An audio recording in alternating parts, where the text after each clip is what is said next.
저는 내일 똑같은 시간에 12시에 내일 준비를 했습니다. 문현진 주챔TV 검색하셔가지고 들어오시게 된다면은 역시나 명절 이후에 제가 보는 시장에 대한 뷰 그런 것들을 같이 한번 논의하면서 토론을 하고 같이 공감을 이끌어내는 그런 강의를 한번 해보도록 하겠습니다.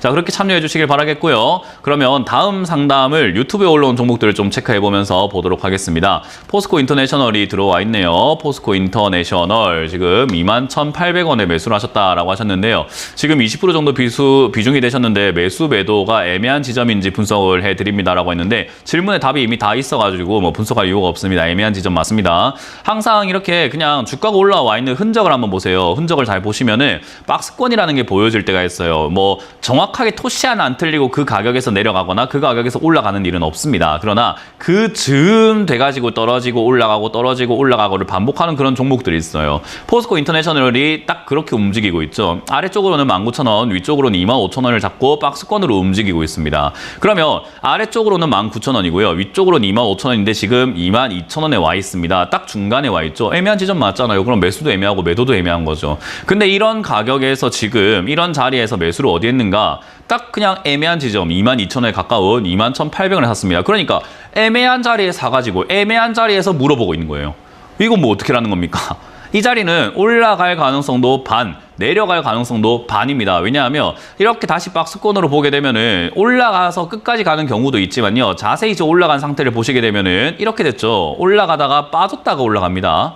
올라갔다가 내려갔다가 또 올라갑니다. 근데 그 자리가 22,000원에서 어때요?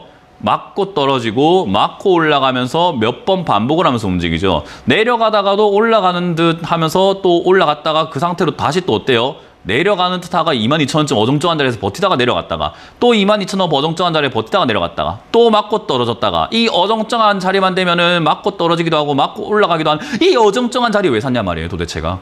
이 자리는요 그냥 보고 있다가 떨어지면 손절 올라가면 수익을 내는 그냥 아무것도 아닌 동전이랑 똑같은 거예요. 집에서 동전 딱 던지고 앞이 딱 나왔다 올라가겠구나 딱 던졌는데 떨어졌다 뒤가 나왔다 하면 떨어지는 거예요 그냥.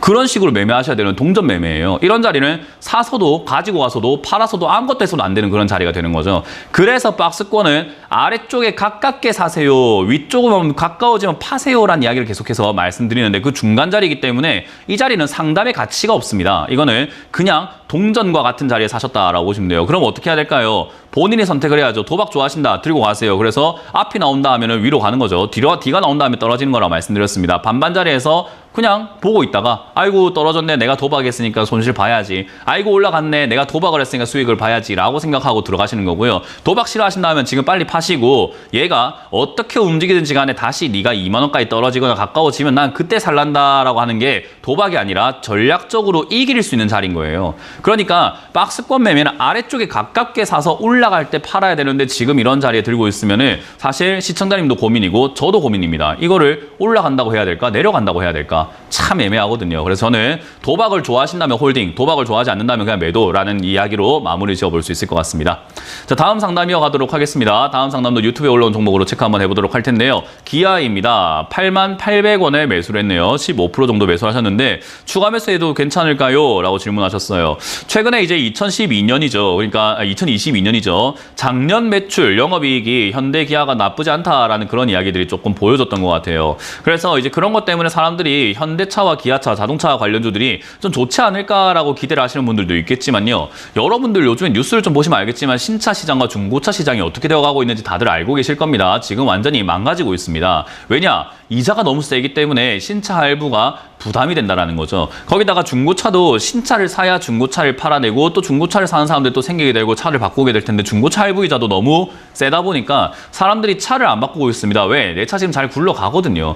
그래서 지금 신차가 과거에는 어때요? 반도체 수급 영향도 있었고 사려고 하는 사람들이 너무 몰리다 보니까 그리고 이 차도 되팔이하는 사람들이 있었어요. 왜냐하면 차를 신청하면 1년 동안 기다렸다가 받아야 되기 때문에 빨리 받으면은 중고차로 웃돈을 좀 얻어가지고 팔아낼 수 있었다 이 말이에요. 뭐 8천만 원짜리 차를 예약을 해가지고 8,500만 원에 팔아먹으면서 500만 원의 차익을 남기는 그런 사람들도 유지했었습니다. 단타족들이라고 하는 분들요. 근데 그런 분들도 지금 사라지게 되면서 1년을 기다려야 됐던 자동차들이 한 달이면 나옵니다. 그리고 뭐 딜러의 능력에 따라서 일주일 안에도 차를 받을 수가 있는 시장이 되어버렸어요. 그만큼 지금 차가 안 팔리고 있다는 거죠. 근데 이 고금리라는 게 당장에 없어질까요? 아니면 올해 또는 내년까지 계속 금리가 높은 상태로 유지가 될까요? 라고 한다면은 지금 높은 상태로 유지가 될 가능성이 높아 보이죠. 그러면 자동차 산업은 어떻게 될 것인가라는 거죠. 자동차 산업은요, 지금 당장 작년의 매출과 재작년의 영업이익과 뭐 매출 좋았을 수는 있습니다만은 지금부터는 조금은 빠듯해지는 시장입니다. 그러면 우리나라가 이자가 높으니까 딴 데 해외에서 팔아먹어야 되는데 해외도 지금 비싸요. 뭐가요? 이자가요. 그리고 그 이자가 더 올라갈 가능성이 높아졌죠. 그렇기 때문에 사실 자동차 업계가 긍정적으로 바라보여지는가 하면 저는 굉장히 부정적으로 보고 있습니다. 그래서 제가 올 초에 여러분들께 말씀드렸던 게 반도체 제조 부품 그런 쪽들 그리고 자동차 제조 부품하고 있는 이런 하청업체들은 지금 굉장히 경기 침체를 직격탄으로 두드려 맞을 것이다 라고 말씀드렸죠. 그런 직격탄을 맞는 데 있어가지고 얘들은 완성차를 팔아내고 있기 때문에 아마 영향을 계속해서 받을 수밖에 없어요. 그러면 장기적으로 봤을 때 파동이 이런 식으로 위아래가 요동을 치겠지만 결국 아래쪽으로 흘러가는 파동이 저는 만들어질 가능성이 높다고 봅니다. 그러면 추가 매수한다는 것은 이제 여기서 안 떨어지고 올라갔을 때 올라갈 거라고 생각이 들 때야 되는 건데 지금은 추가 매수에서 무슨 이득이 있을까요? 오히려 추가 매수한 돈까지 물릴 수 있는데요. 저는 그렇기 때문에 경기를 좀 보고 세상을 좀 봐라. 거시적 지표를 사람들이 굉장히 무시하는데 그것도 모르고 투자하는 사람들이 지금 너무 많다라고 말씀드리고 싶어요. 그래서 저는 기아 아직까지 뭐 완전히 이렇게 쭉쭉 내려간다고 말씀드릴 수는 없고 단기 반등이 나올 수 있습니다. 7만 원에 가깝게 저는 반등 나올 수 있다고 보는데요. 그때 지금 가지고 있는 것만이라도 빨리 팔아내는 게 맞지 추가 매수를 해서 어떻게 해보겠다라는 건 전 절대 좋은 선택이 아닐 것 같다라고 말씀드려보고 싶습니다. 그래서 추가 매수 안 된다 의견 드리고 반등 시 7만 원 이상에서 비중을 줄이시거나 매도하신 다음에 장기로 고생하는 것을 지금 당장에 단칼에 잘라가지고 피해보자라는 전략을 드려볼 수 있을 것 같네요. 다음 상담도 이어가 보도록 하겠습니다. 다음 상담도 유튜브에 올라온 종목으로 보도록 할 텐데요. HD 현대입니다. 제가 계속해서 말씀드리고 있지만 이런 건설주들 좋은 기업들 아니죠. 그래서 사실 이런 뭐 제조 사업을 하고 건설 기계 만들고 이런 기업들이 뭐 앞으로 돈을 계속 벌 수 있을까라고 한다면요.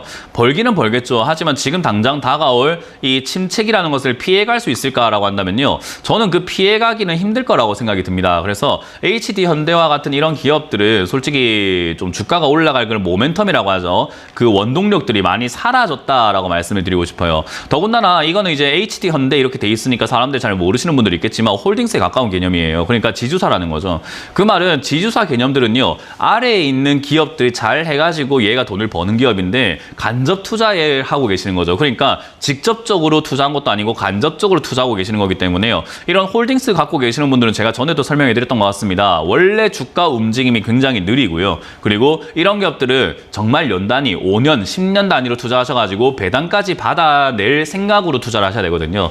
그래서 그런 관점으로 본다면 저는 주가가 아직 저점은 아니다. 그래서 비중은 많지는 않기 때문에 가져가는 건 나쁘지 않으나 투자자 본인의 지금 권재금님입니까? 권재금님의 자금 성격과 앞으로 내 미래를 생각해봐서 이걸 장기로 내가 10년, 20년 가져가고 5년, 10년 가져갈 의향이 있다면 저는 이거 그냥 그대로 홀딩 의견 드리고요. 난 그렇게까지 투자하고 싶지는 않은데요 라고 생각하신다면 저는 본전에서 빨리 팔아내신 다음에 저는 현금 좀 들고 있다가 좋은 시기가 왔을 때 시장 다 바닥 잡았을 때 조금 빠른 종목으로 빠릿빠릿한 종목으로 매매하시는 게 조금 더 계좌를 불려내는데 돈을 버는 데는 더 유리하지 않을까 생각이 듭니다. 어쨌든 우리는 HD 현대로 돈을 벌어야 되는 사람들이 아니라 그냥 주식으로 돈을 돌면 되는 사람들이기 때문에 좋은 타이밍을 잡는 게 맞다고 생각이 들어요. 그래서 저는 개인적으로 요 기업 그냥 전략 매도 의견 드리고 나중에 현금 갖고 계시다가 좋은 타이밍에 좋은 조금 더 빠른 종목을 사보시는 게 어떨까라는 조언을 드려보도록 하겠습니다.